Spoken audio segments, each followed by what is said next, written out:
தலைப்புச் செய்திகள். தூத்துக்குடியில் சாலை விபத்தில் உயிரிழந்தவர்களின் குடும்பத்தினருக்கு நிதியுதவி வழங்க மு.க. ஸ்டாலின் அறிவிப்பு வெளியிட்டுள்ளார். மதுரை மாவட்டத்தில் டங்ஸ்டன் சுரங்கம் அமைப்பது குறித்து மறு ஆய்வு செய்யுமாறு GSIக்கு மத்திய அரசு பரிந்துரை செய்துள்ளது. தமிழக அரசு எதிர்ப்பு தெரிவிக்கவில்லை என குற்றம் சாட்டியுள்ளனர்.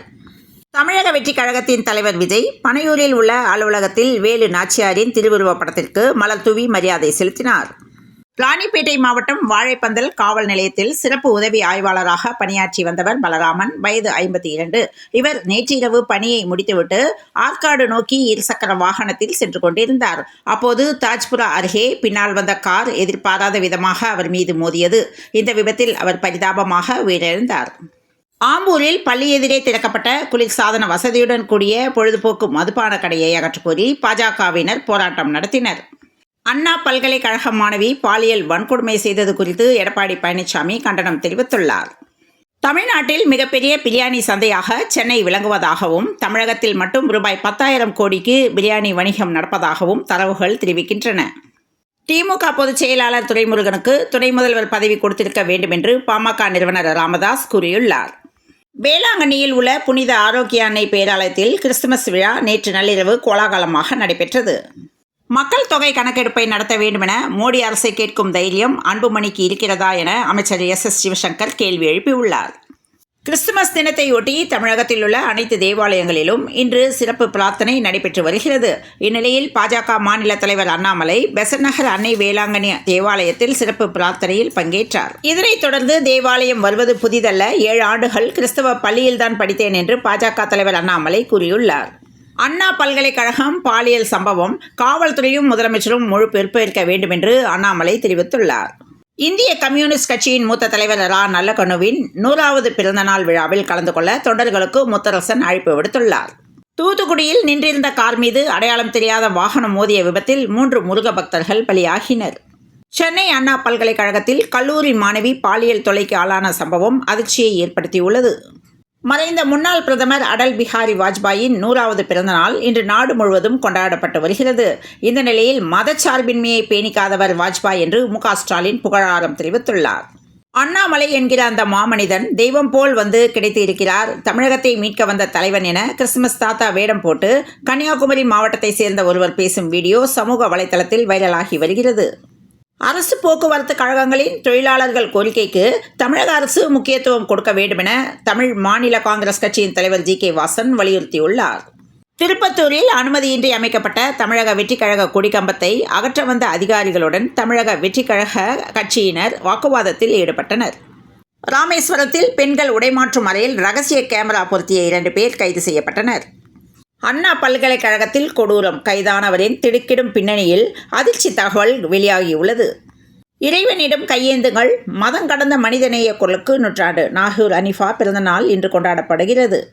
சமூக விரோதிகளுக்கு காவல்துறை மீது எந்த பயமும் இல்லை என்று பிரேமலதா விஜயகாந்த் கண்டனம் தெரிவித்துள்ளார். அண்ணா பல்கலைக்கழக வளாகத்தில் மாணவி கூட்டு பாலியல் வன்கொடுமை சம்பவத்திற்கு கடும் கண்டனம் தெரிவித்துள்ள நாம் தமிழர் கட்சியின் ஒருங்கிணைப்பாளர் சீமான், திமுக ஆட்சியில் இன்னும் எத்தனை கொடூரங்களை தமிழக மக்கள் சகித்துக்கொள்ள வேண்டும் என்று தெரிவித்துள்ளார். சென்னை அண்ணா பல்கலைக்கழகத்தில் ஏராளமான மாணவ மாணவிகள் படித்து வருகின்றனர். இத்தகைய சூழலில் அங்கு பயிலும் மாணவி ஒருவர் அதே கல்லூரியில் பயிலும் தனது ஆண் நண்பருடன் பல்கலைக்கழக வளாகத்தில் ஒன்றாக அமர்ந்து பேசிக் கொண்டிருந்துள்ளார்.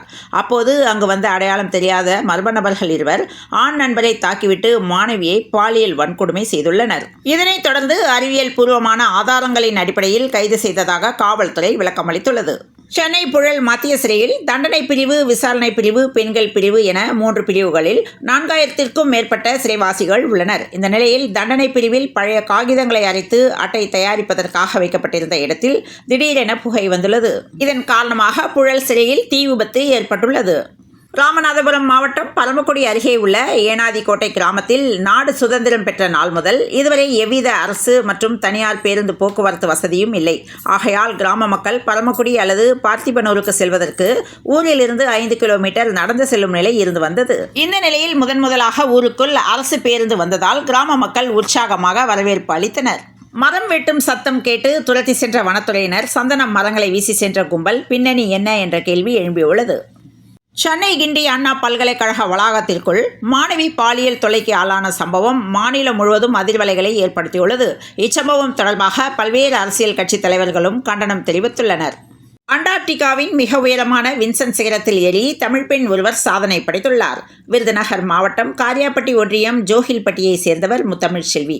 இவர் எவரெஸ்ட் சிகரத்தை எட்டிய முதல் தமிழ் பெண் என்ற சாதனை படைத்துள்ளார். மாணவி பாலியல் வன்கொடுமை குற்றவாளிகள் சட்டத்தின் முன் நிறுத்தப்படுவர் என்று உயர்கல்வித்துறை அமைச்சர் தெரிவித்துள்ளார். மத்திய உள்துறை மந்திரி அமித்ஷா 2 நாள் பயணமாக நாளை மறுநாள் சென்னை வர உள்ளதாகவும் தமிழகத்தில் நடக்கும் பல்வேறு நிகழ்ச்சிகளில் அவர் கலந்து கொள்ள திட்டமிட்டுள்ளதாகவும் தெரிவிக்கப்பட்டது. இந்த நிலையில் அமித்ஷாவின் தமிழக வருகை ஒத்திவைக்கப்பட்டுள்ளது. ராஜஸ்தான் மாநிலத்தில் ஆழ்துளை கிணற்றுக்குள் விழுந்த குழந்தையை மீட்கும் பணி 3வது நாளாக தொடர்கிறது. பீகாரில் ஆண் ஆசிரியர் ஒருவருக்கு கர்ப்பகால விடுப்பு வழங்கியிருப்பது பெரும் சர்ச்சையை ஏற்படுத்தியுள்ளது. இசை முரசு ஹனீஃபா அவர்கள் காலங்கள் கடந்து வாழ்வார் என்று முதலமைச்சர் மு க ஸ்டாலினும் துணை முதலமைச்சர் உதயநிதி ஸ்டாலினும் தெரிவித்துள்ளனர். பாட்டாளி மக்கள் கட்சியில் மூத்தவர்கள் இருக்கும்போது அன்புமணி தலைவரானது எப்படி என அமைச்சர் S சிவசங்கர் கேள்வி எழுப்பியுள்ளார். கோவை மாநகராட்சிக்கு உட்பட்ட பகுதிகளில் ஸ்மார்ட் சிட்டி திட்டத்தின் கீழ் பல்வேறு பணிகள் மேற்கொள்ளப்பட்டு வருகின்றன.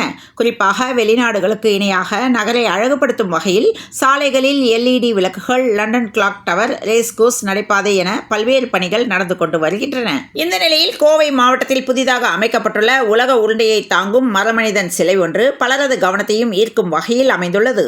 மாணவிக்கு பாலியல் தொல்லை விவகாரத்தில் சென்னை கிண்டி அண்ணா பல்கலைக்கழக வாயிலில் மாணவர்கள் போராட்டத்தில் ஈடுபட்டுள்ளனர். அலங்கு ட்ரெய்லரை விஜய் பார்த்த நிலையில் அன்புமணி மகளும் பட டீமும் வாழ்த்து பெற்றனர். தமிழகத்தின் எதிர்ப்பை மோடி, அமித்ஷா உள்ளிட்டோர் உணர வேண்டும் என்று செல்வ பெருந்தகை காட்டமாக தெரிவித்துள்ளார். கஜகஸ்தானில் வெடித்து சிதறிய பயணிகள் விமானம் 110 பேரின் நிலை என்ன என்ற கேள்வி எழும்பியுள்ளது. மக்கள் தொகை கணக்கெடுப்பை உடனடியாக நடத்த வேண்டுமென மோடி தலைமையிலான மத்திய அரசை கேட்பீர்களா என அன்புமணி ராமதாஸுக்கு அமைச்சர் சிவசங்கர் கேள்வி எழுப்பியுள்ளார். தூத்துக்குடி மாவட்டம் எட்டயபுரம் அருகே மேலக்கரதையில் ரோட்டோரமாக நின்ற கார் மீது லாரி மோதி விபத்து ஏற்பட்டதில் பக்தர்கள் 3 பேர் உயிரிழந்த சம்பவம் சோகத்தை ஏற்படுத்தியுள்ளது. உலகம் முழுவதும் இன்று கிறிஸ்துமஸ் பண்டிகை கொண்டாடப்பட்டு வருகிறது. கிறிஸ்துமஸ் பண்டிகைக்கு அரசியல் தலைவர்கள் முதல் விளையாட்டு வீரர்கள் என பலரும் வாழ்த்துக்களை பகிர்ந்து வருகின்றனர். அந்த வகையில் இந்திய அணியின் முன்னாள் கேப்டனும் CSK வீரருமான MS தோனி கிறிஸ்துமஸ் பண்டிகையை குடும்பத்துடன் கொண்டாடியுள்ளார். ஆஸ்திரேலியா சுற்றுப்பயணம் மேற்கொண்டுள்ள இந்திய அணி 5 டெஸ்ட் போட்டிகள் கொண்ட பார்டர் கவாஸ்கர் டெஸ்ட் தொடரில் விளையாடி வருகிறது. முதல் டெஸ்ட் போட்டியை இந்தியா வென்ற நிலையில் 2வது டெஸ்ட் போட்டியில் ஆஸ்திரேலியா வென்றது. 3வது போட்டி டிரா ஆனது.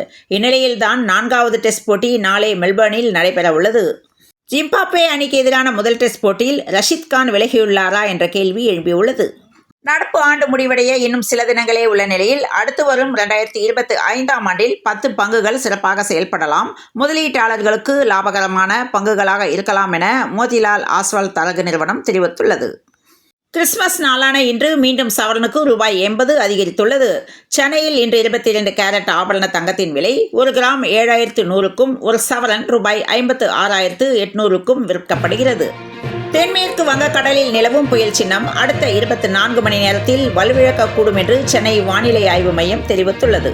வட தமிழக கடலோர பகுதிகளில் நிலவி வரும் ஆழ்ந்த காற்றழுத்த தாழ்வு பகுதி இன்று அதே இடத்தில் காற்றழுத்த தாழ்வு பகுதியாக வலுவிழக்கக்கூடும் என்று வானிலை ஆய்வு மையம் தெரிவித்துள்ளது. இதன் காரணமாக இன்று முதல் 30ஆம் தேதி வரை வட தமிழகத்தில் ஒரு சில இடங்களில் இடி மின்னலுடன் கூடிய லேசானது முதல் மிதமான மழை பெய்ய வாய்ப்புள்ளதாக சென்னை வானிலை ஆய்வு மையம் தகவல் தெரிவித்துள்ளது. இந்த செய்திகள் நிறைவடைந்தன. மீண்டும் நாளைய செய்தியில் சந்திப்போம். நன்றி, வணக்கம்.